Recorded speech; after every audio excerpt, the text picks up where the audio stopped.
Today's guest is Jenn Sterling. Jenn is a Southern California native who grew up working in the famed Hollywood entertainment industry. She has multiple New York Times and USA Today best-selling books that have been translated into several languages and have sold over 1 million copies worldwide. Jenn loves to hear from her readers, and Jenn and I connected over on TikTok. You need to check out her content as soon as you hear this episode. It is so good. Let's get started. Today's episode is brought to you by Your Podcast Production. Have you been wanting to launch your own podcast but not sure where to begin? Is time the only thing holding you back? Maybe you're already recording but need somebody to guide you through the production process. Do you have a message that needs to be heard? If you answered yes to any of these questions, then I have just the program for you. Your Podcast Production designs, coaches, produces, and aligns you and your brand to have a successful, enjoyable, and profitable podcast. After launching my own show, I had so many women reach out to me and ask me how I did it. So what did I do? I created something I wish existed.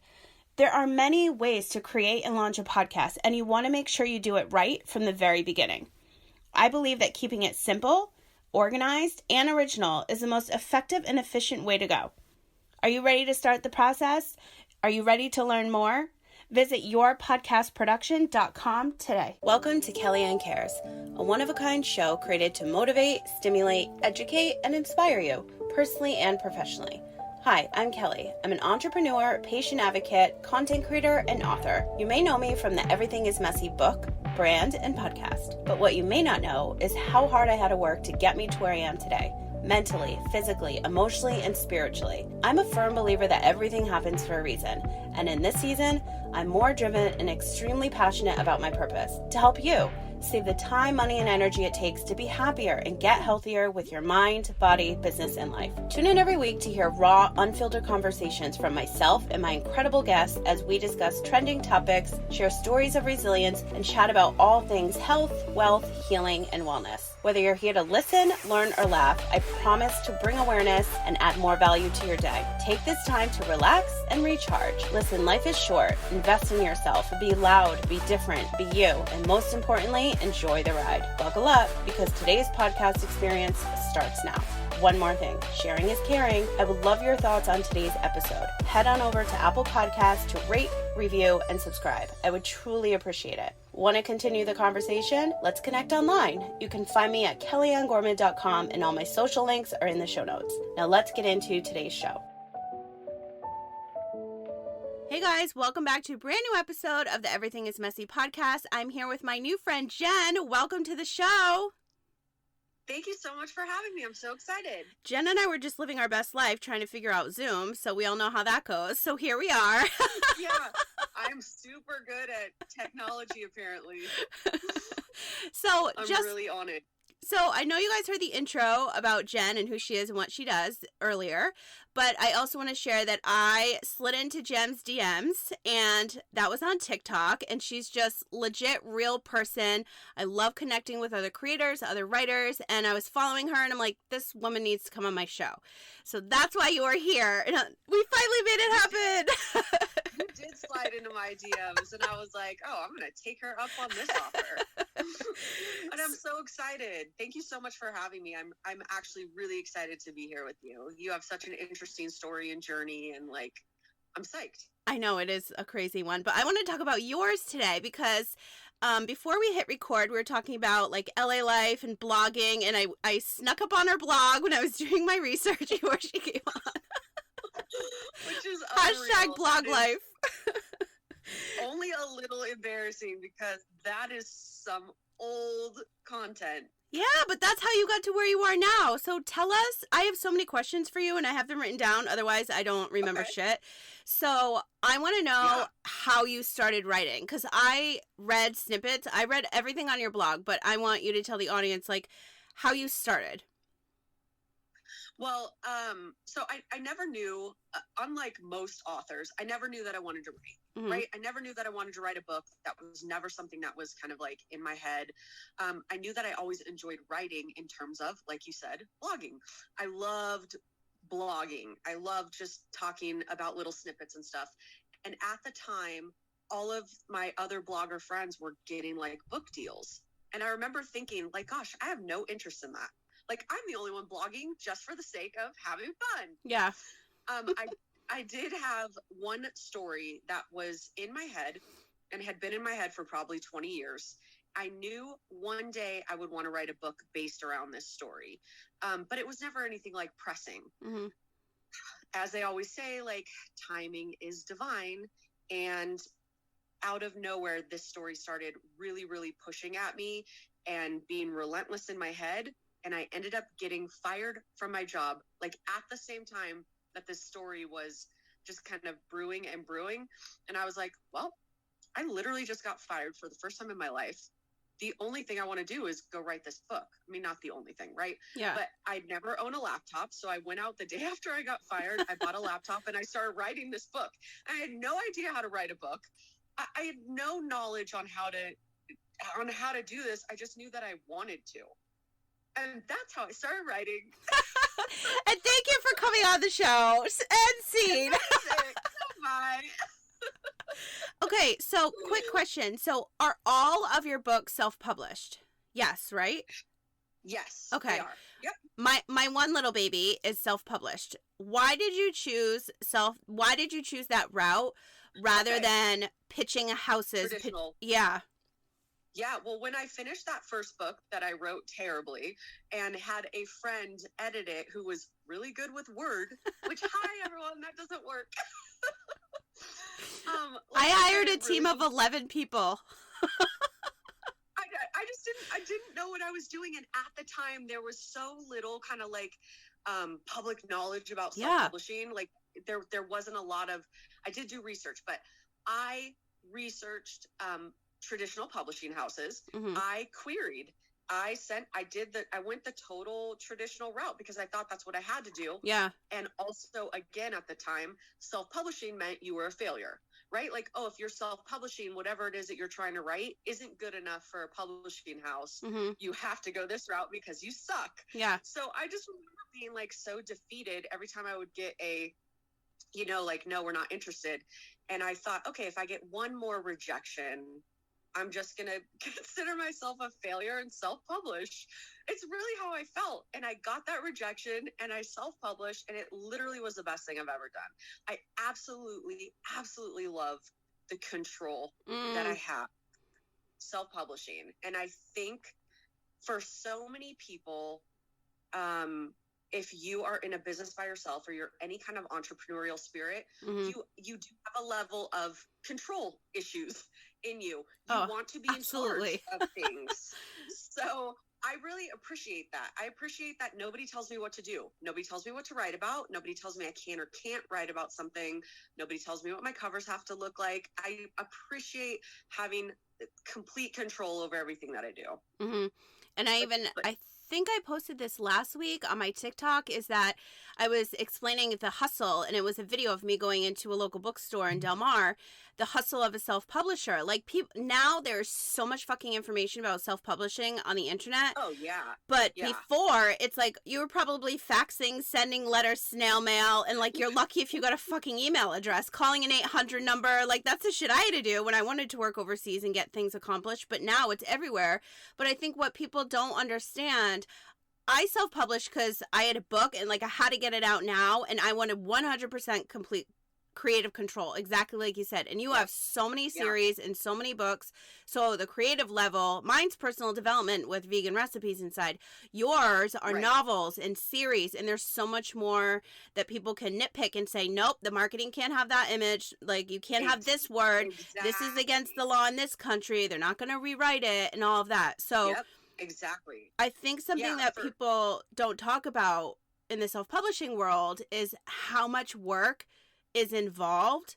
Like, yes, you had your editor in the beginning, but now you have to have multiple people. But also, if you want to get it inside small stores, like, you need to walk your ass in there and pitch them. And it's a very humbling experience because I did it in the middle of the pandemic, and they thought I was just like writing something on paper. And I'm like, no, it's like available globally. Like, can you look in your system? And they're like, no. But there's so much involved. I was literally just talking with a girlfriend before you and I started this, and she's a self-published author. It's Monica Robinson. She goes by M. Robinson. And we were talking, she was floored that I don't have an assistant. I have never in this business since I published in 2011, I have never taken on an assistant. I've never had any help. And I know that that is to my detriment. Yeah. I know, I know that I really should be asking for more help, so I'm going to work on that this year. But she It's really hard. said to me, she said, you know, the more people I had help me, she's like, the more money I ended up making. Yeah. Because it freed me to write. And that's what people don't understand. If you're a self-published author, your day is not just filled with writing. Like, you're doing every single aspect of an entire business. And a team at a publishing house. Yes. I mean, you're doing everything by yourself. So, I mean, there's so much more than just writing. I feel like that's only a part of what I do. And it's the most important part. Yeah, I agree. And I think that because you have so many books, I always say to people, like, okay, I know I need an assistant, but right now in my mind, and this is such a bad mentality, it's going to take me more time to explain to you what I need done and how I want it done, where if I just go fucking do it myself. It's awful. I understand that, though. But I understand that. For me, it was always like, I never felt like I was at a point that I really couldn't handle it all, that I needed help. Yeah. And now I realize it's not about being at a point that I can't handle it all. It's more about, there are things I don't want to be doing. So it would really help me if somebody else handled this or this or this, because I only really want to focus on these few things. Do you know what I mean? Yeah. When it came to my it's cover, hard to part with that money. Yeah. Oh, absolutely. When it's I was hard to part with that money. Yeah, and you want to keep it in your own pocket. And then when I was designing my cover, I literally would hand draw everything I wanted. And I hired like 6 different people and nobody could understand what I wanted. I was sending videos. I'm like, okay, do you see this picture? The levels are here. It's getting poured over. It's like a glass Pyrex. Like nothing was coming back. And then finally I was like, fuck it. God. I write everything in a Sharpie marker. And so that's why all my branding looks like a Sharpie, because I'm known for writing in Sharpies. And I'm like, that's cool, permanent marker logo it is. Yep, that's it. You take what works. Yeah. You make it yours. So I want to talk to you about your rhythm of writing and your routine. So for the listeners, some of the series that you have, I'm just going to run off some of the titles that I have here. Fun for the Holidays, The Boys of Baseball, the Fisher Brothers series, the Perfect Game series, the Celebrity series, the Playboy serial, and then you have standalone novels. Do you write one book and divide it into 4? Or are you like writing and then you're like, oh my God, there's so much more, or the readers want more? Like, how is your process in the writing right through that?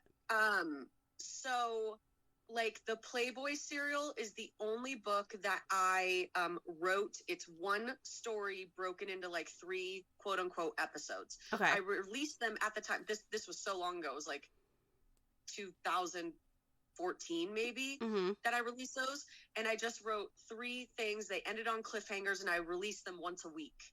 Right. So that was just me trying that. And it was like really before its time. Yeah. So that was the only book that I've ever done anything like that.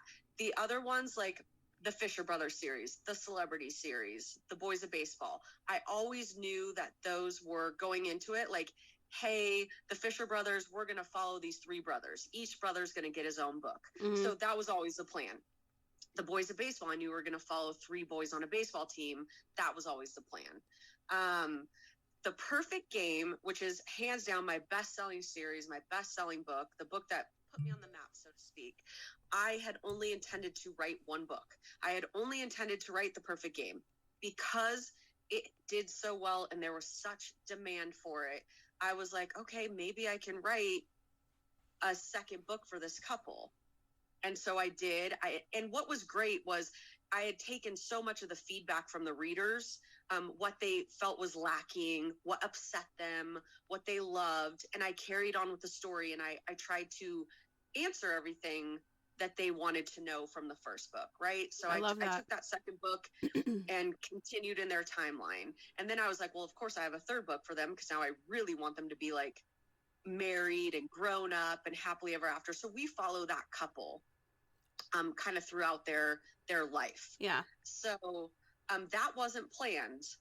And, but everything else is at this point in my career, I know what I'm doing. Now, do you, what was I just going to ask you? Oh my God, I just lost my train of thought. Oh, are any of these audiobooks? Everything is in audio. Okay. Everything's in audio except for the Fun for the Holidays series, which that's what I just wrote. They're releasing this year. They're just novellas. They're really short stories with holiday-based themes, so they're releasing. And I love those. Yeah. They're so fun. They're so cute. I'm so excited about them. I did not do audio for them because it's so expensive to do. I handle my own audio narration, like not me, but I, hire the people, get the production and do it all. And I just didn't want to do the expense for these because they're so short. Yeah. So I am not doing that. If an audio book comes along and wants to buy the rights from me, I will allow that. Yeah. I'm doing mine now, and so many people asked me, if you just have an audiobook, I'm like, I have a 5-year-old podcast. Like, the last thing, so lucky for me, I don't have that overhead. I don't have that expense because I'm already recording and producing all day, right? So yep. My expense is my time and energy, obviously, and the money that it will take to do the rest. But I'm doing it now, and I'm still... You should absolutely do it. No, yeah. Absolutely. That's such another, channel of revenue that you don't think about. Yeah. I forget about my audiobooks, and then I get a check. Yeah. And I'm like, oh yeah, these are fun. I don't even think about them. I have my pre-sale happening now for it because it's going live March 1st. So that's awesome.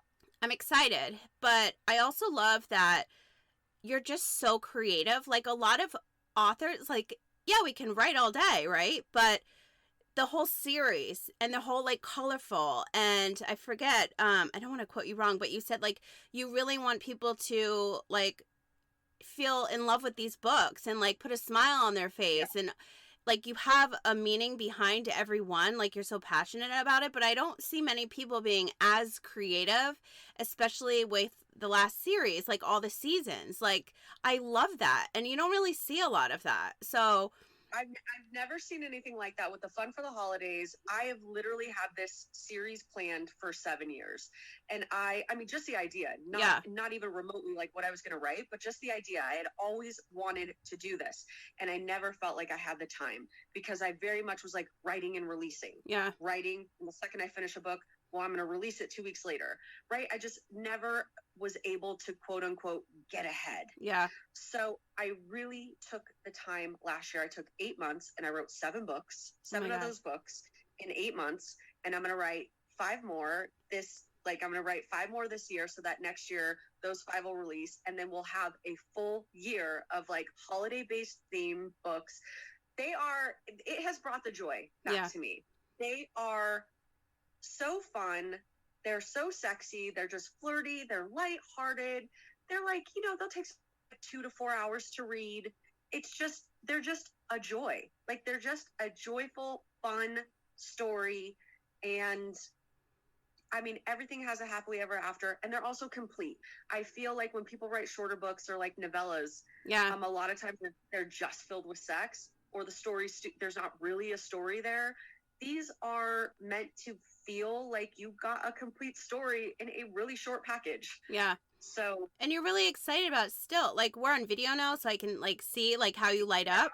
But writer's block is a real thing, and so is a strategy of the process, right? So I wrote my book in a week. I did it fast too, and I was so strict with my schedule. I was up at 5. I packed my bags. I went to the beach. I wrote that whole fucking thing watching surfers.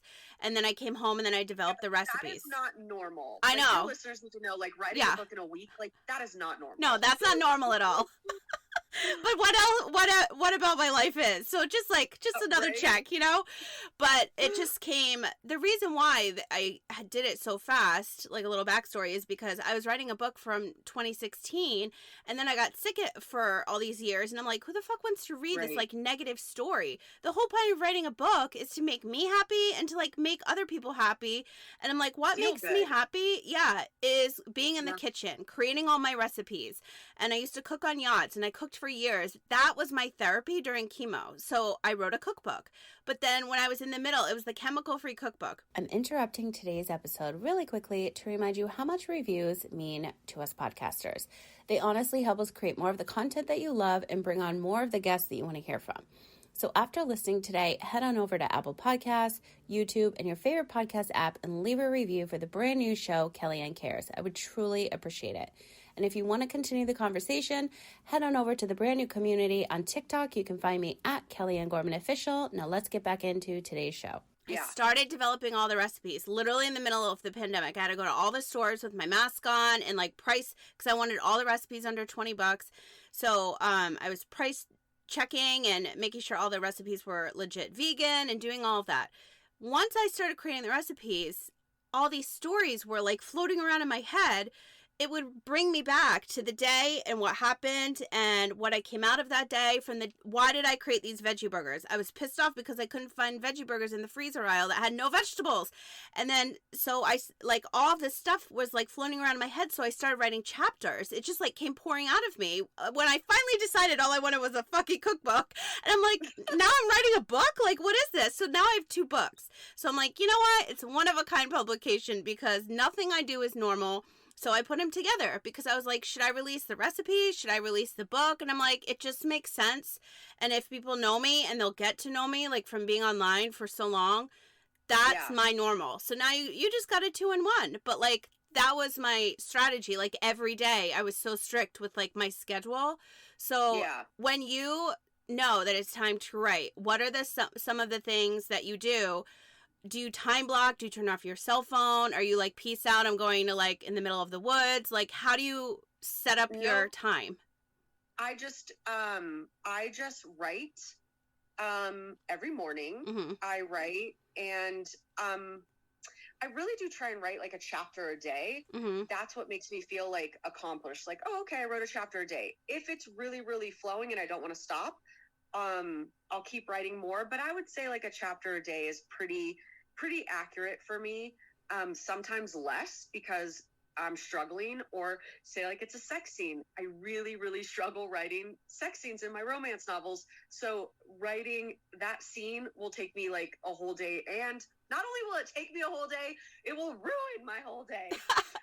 I don't enjoy them at all. And so I just think I'm so bad at it. So I just we're always our own worst critic though. It's so frustrating. But I do try and write. I try and write 6 days a week. Mm-hmm. And it's not like, oh my God, I have to write for 8 hours a day. I don't do that anymore. Yeah. It's too long. Way too long. Yeah, I don't do that. I don't do that anymore. I would say I write in the morning and I'm done by the early afternoon, unless I take a break and then I come back and write for I mean, I guess like the best thing to say is I really do I try and write 6 days a week. Mm-hmm. And I take Sundays off or Saturday, just one of the days off, just to have a day off. But I will say that if I stop writing and take a break for a while, like, you know, over the holidays and stuff, it's very, very, very hard to get back into it. Yeah, because you have to stay in your flow and your rhythm, right? Yes, like you've just stopped your creativity. Like you've put like a hard pause on this creativity that was like so willing to come to you because you were creating a habit out of it. Mm-hmm. And then like you broke your habit. So I find that even though I'm very aware of that, I still take breaks and screw myself all up. Yeah. Like I still do it. We're so similar. I mean, it's just, and I don't beat myself up over it because there's so much more to life than just work. And that's what this is. Like, this is my job. And I don't want to feel miserable, unhappy, and stressed. Like, this, like, what I do is a joy, and I want to be joyful while I do it. I want to love what I do. Yeah. And that's, I think, at the end of the day, like, the best thing that you could have possibly said, because so many people don't. And especially during the pandemic, people realized I was my busiest during the pandemic because I've already experienced losing everything I had and bringing it to the internet. And that is, I mean, you know, like, you have a great following on TikTok, and people, your book sales probably went through the roof, which I want to talk about your content with that in a minute. But during the pandemic, people were lost. And I'm like, now is the time to follow your dream. Now is the time to do the shit that you never had time for because you only live once. Now is your opportunity. And a lot of people came to me for coaching, but also turn it into a podcast, like bring their business to the internet.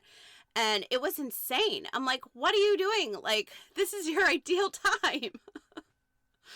That is exactly, that's so funny that you say that because I've never heard anybody else say that.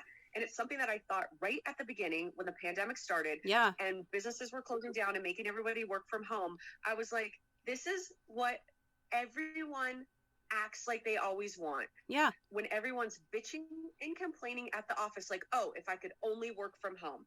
Oh, if I could only work from home, I'd be so happy. I'm like, you guys are literally getting you're getting what you asked for and you're pissed about it. Yeah. So it was like, this is also a gift. Like you are getting this gift of, I mean, not to say it wasn't a stressful time. And I can't imagine everybody who was home with their kids and then having to homeschool. A lot of wine. I mean, I can't. I'm so grateful that my son is so old that like all that is done for me. Yeah. So, but I really thought the same thing. I was like, this is the ideal time where you can really take stock of, hey, am I happy? Do I like what I'm doing? And if I don't, what is it that I'm really passionate about? What is it that I want to do while I'm still working from home and getting a paycheck? Let me pursue this other stuff that maybe I love. Yeah. And I feel like, a lot of people, for me, nothing changed. I never leave the house anyway because I work from home. So everyone was like, how are you in the pandemic? I was like, I don't know. It's just literally just the same as normal. So same here. I just, I do think that part of it really was a gift for people. So yeah. And now they're making well over 6 figures, a lot of them, and have zero. Like, they can write everything off. They got everything they wanted. But, yes, it's a struggle. But, like, especially on TikTok and people documenting their journey, there's such an emotional connection that people get when they watch somebody doing. They're like, okay, now I can finally do it. Like, just get up and do it. Like, I write about this in my book all the time. Like, you just have to start. Like, enough videos. Like, you've seen all these people doing it. Now is your turn. Like, get off the internet and just fucking do it. And then they did, and now they're flourishing, and they're like, I never would have done that if it wasn't for the pandemic. So it sucks that it happened, and we're still kind of freaking in it, but it was a blessing for a lot of people because they were able to finally follow their dreams on something, maybe before they had kids. And almost all of my friends have children, and I heard all the stories, and I had to come in and swoop in and, like, help with some distance learning, and I'm like, what is this math? What is this math that you are learning? Gosh, I can't even talk about their math. Like, I don't even know what it's called, but I understand how they math. None of it makes sense. I'm like, I can't help you with this because I don't know what this means. Yeah, it's like a foreign language for real. It's like, Aunt Jen is stupid. Thank you. I was helping a kindergartner. Oh my God. I was helping a kindergartner a couple weeks ago, and his mom, she's like, you just need to take this project over. And I was like, why? And I look at it, and I'm looking at her son. I'm like, okay, let's just figure this out. So I get to the second sentence, and I'm like, I ask his mom, I'm like, what does this mean? And she's like, this is why I asked you to do it with him, because I don't know what it's asking. And I'm like, color the star. How many claps? Like, it was just so insane. I'm like, oh my God. My best friend is a math teacher down in San Diego. So when I would struggle with Blake's math, we would FaceTime her so that she could teach Blake how to do it because I didn't understand it. She was like, oh my gosh, just call me. I'll show you. So she, multiple times did my God. To, like, FaceTime her so she could help Blake with, not during the pandemic, just in general because I'm dumb. Oh my God. Well, you're definitely not dumb, but speaking of content and being online, with your TikTok, your TikTok is amazing because you're constantly promoting your books and your chapters and your storylines, and people really connect, but you don't know that if you just come across one of your videos. So are you somebody that plans out your content or to like push each chapter or push each book? Oh my God, I can't talk. Each book? Or are you just like, let's talk about this today? Like, how do you do your content online? Because writing it online is totally different. I definitely on the TikTok, well, I don't always have makeup on. So if I don't have makeup Me on, either. that's when you'll like, so I don't want to film things with my face. So, I've realized like now whenever we go anywhere, take any trips, I'm constantly like, hey, let me get some footage. Like I take videos. I do it because too. I'm like, I'm gonna want to use this to promote a book that I know is coming. Yeah. Like my girlfriend was just in New York, so I was like, you need to send me clips of Manhattan. Are you downtown? She's like, yes. I was like, you need to send me clips. She's like, what do you mean? I'm like, go walk in the fucking street. Like send me 10-second clips of things, because I have 4 books that are set in Manhattan that are going to be coming out. I need the footage. Like I want to use that. So she did that for me, which was hugely helpful. Yeah, that's because I amazing. like my stuff to be realistic, so then I can use like that footage and do little things to promote the books. I usually am promoting like whatever's coming out now. Like Jump for Valentine's just came out, so a lot of my TikTok stuff has been trying to get people to go read that book. The biggest issue that I have is my most viral TikToks tend to go to men. And they go to men who don't read, and they think my videos are serious, and then they call me a bunch of names in the comments. Oh my because God. they think like my promo stuff that I'm saying is real. Yeah. And they're so bitter. I was like, gosh, I didn't know there were so many bitter men online. And Yeah, why but are you all on they don't even TikTok? look at the rest of your content so that they can figure it I know. out. And I'm like, so that's why I go through all their comments, and I'm such a sarcastic asshole that I respond to all of them with super smart ass responses. And because I think it's funny. I'm not doing it to be mean. I just actually think it's funny. And then I'm like, if you guys would watch the whole thing or just read the pinned comment, it obviously says this is a book. Yeah. But so my content, if I have makeup on, I will be very spontaneous and like answer questions about self-publishing, or talk about if I'm struggling with something, or talk about my books, but mostly I use it to promote my books, because I am hoping that they will go viral and I will sell 1 million copies, like what has happened to my multiple friends of mine. Yeah. So I mean, that is always the hope when you're posting on TikTok, that something will just take off and your book will take off. Yeah. And I feel like for my profile, what took off on mine was my legal stories. And I'm like, fuck, I don't want to talk about that anymore. And it wasn't, I literally was standing right here in my studio, and I was doing this series that I just like created in my head, like fun facts about my life, because they're crazy. Yeah. Like I've worked on over 60 cruise ships and yachts. I've traveled the world, like done all these things. Crazy story. Yeah. So one of my videos, I literally was like, here's, what did I say? So here's some more fun facts. And I'm like, I was misdiagnosed. I represented myself in 6 med-mal cases. That video went viral. And I was answering I had like a panic attack, because I was like, now I have to help all these patients. Like now I have PTSD again. Now I have to, and I'm like, I didn't mean for that to happen. Yeah. And so I'm like, fuck. So now I'm like pushing hard, because I'm obsessed with productivity and organization, but my podcasting business and developing shows. And so I actually just split up, because I love doing daily vlogs. So I'm going to keep that on my personal, but now I just opened Everything is Messy. So I'm going to keep all my recipes only there, because it's confusing people. Because if you don't know me, which most people don't know, and they come to a brand new page, they're like, what the hell? They don't look at the profile where it says like 4 things that I'm going to do. They're connecting to me like on the video, but then they're like, wait, what is all this other shit? And like, cooking is my therapy, so you need to see that. You're going to see it. So I just opened another account earlier this week, which I have so many videos. See, this is one thing I need to outsource. Edit my videos, but I do voiceover, so it's like impossible, but I capture, just like New York, I'm like, I capture all this content. Footage. Wherever I'm going, I'm like, oh my God, like we're driving through Vail. Can you stop? We got to get off the road, because this book takes place in Vail, and I need footage.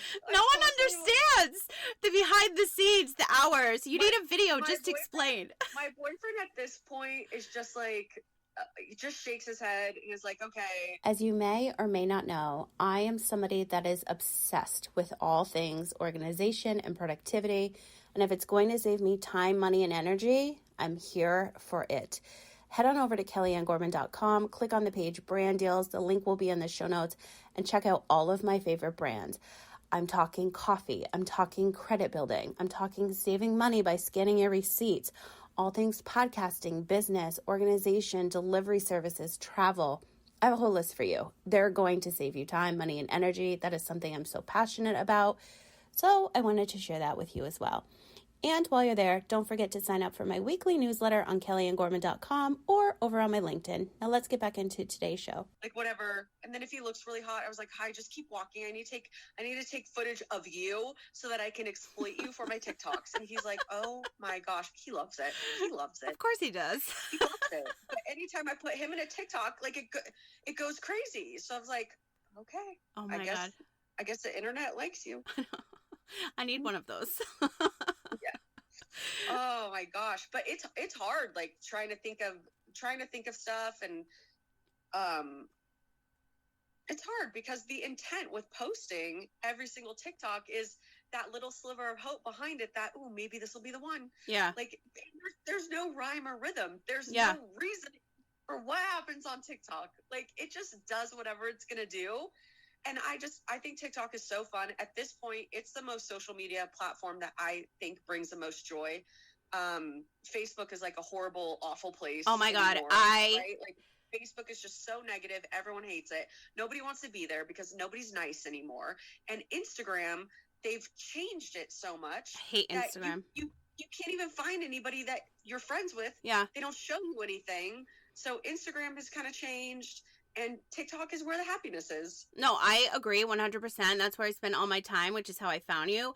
And Facebook, I do this thing called post and ghost. So I have friends that ask me like, oh, did you see my... No, I don't see your shit. Like, you have my cell number. You can call me. You can FaceTime me. I'm not looking and scrolling all this like BS. It's so fake, people's lives. Instagram, I show up on stories, but I post reels, but I have zero engagement. TikTok, all of my guests this season are from TikTok because I'm inspired by like you and everybody else coming on. You are real. You have a fucking story. I respect you as a business owner and an author, and you can't find that anywhere else. Like I automate my social media everywhere because I don't want to be there. Just put it there. Just put it over there. Where I show up is TikTok because I connect with real people. That's really interesting, like that you say that too about TikTok, because I feel like it is more honest. Yeah. And the issue that I've always had is that I'm not a liar and I'm not a misleader. Yeah. So I don't mislead people. I don't try and portray something that isn't true on any of my social media platforms. That's just not me. But that's Instagram. I don't like that because I don't want that done to me. I don't want to be misled. I want the truth. So I'm a truth teller. But you're right. Like, I feel like with TikTok, people are more apt to be achingly honest. Yeah. And I love that about it. I think because of all the voiceovers and the storytelling, you can hear in a voice, you connect with the human, and you're like, oh, wow, she did that? That's the only thing that I feel bad about, because a lot of times I'm promoting a book, so I feel like I'm lying. Yeah. That's the only time that I'm like, my boyfriend of 3 years broke up with me instead of proposing to me, so I booked a trip to Vail. You're telling your damn story. I'm totally misleading these people. Like, that's the only thing I start to feel bad a little, but I'm like, yeah, but also I want this book to sell. Yeah. Like, I want people to want to read this book. I want all my books to sell. I know that there's so many readers out there that I have not reached. Oh, yeah. And I want them. Okay, so in 2022, you're going on, I wouldn't say, is it not a books tour, but you're signing in multiple states. Yeah, I'm going to be speaking. Speaking and signing.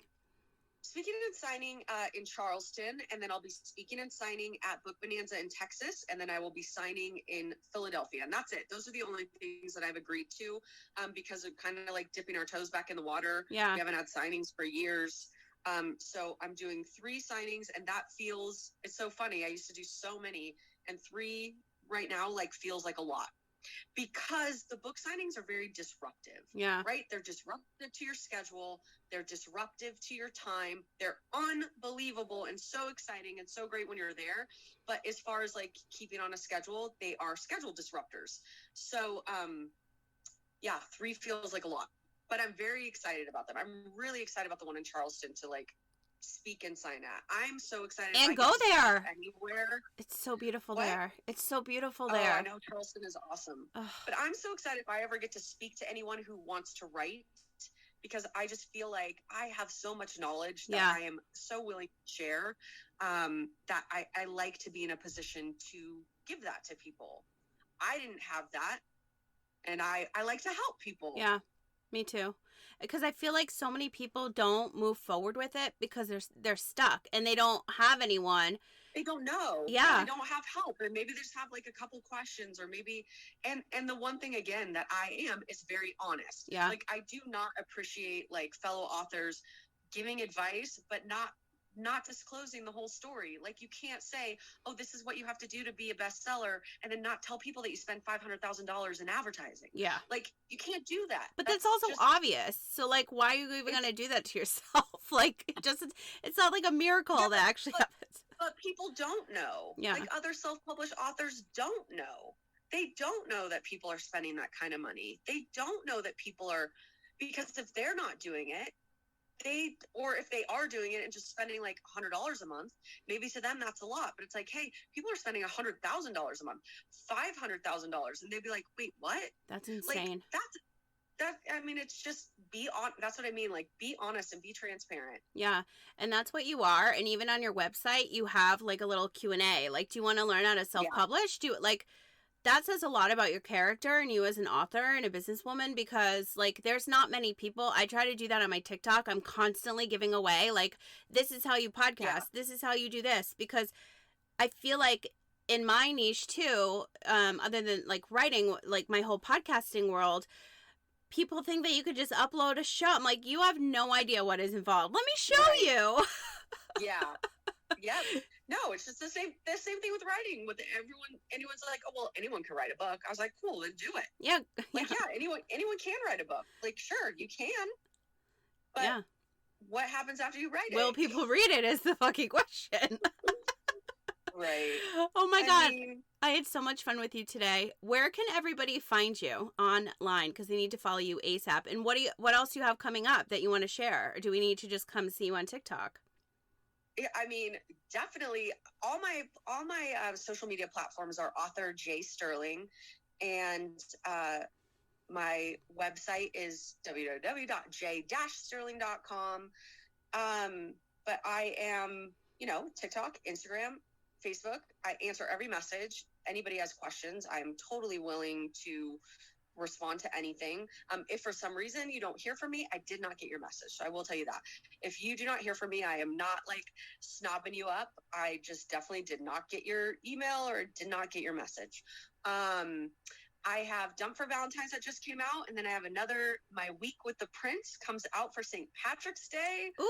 And then the next book will be in spring. So I just have all these really fun holiday books that are coming out, releasing literally throughout the whole rest of the year. So I'm so excited about those stories. I love them so much.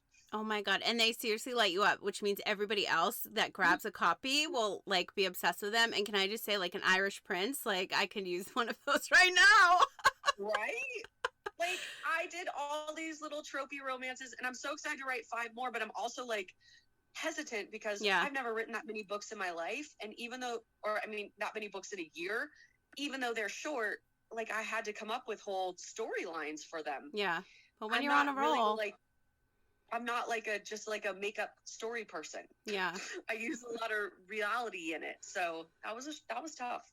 I'm so excited to read them. Thank you so much for coming on this show. It was a pleasure. You guys check the show notes. All of Jenn's links will be there. Have a wonderful day, you guys. Thanks, Jenn. Yeah. Oh, thank you.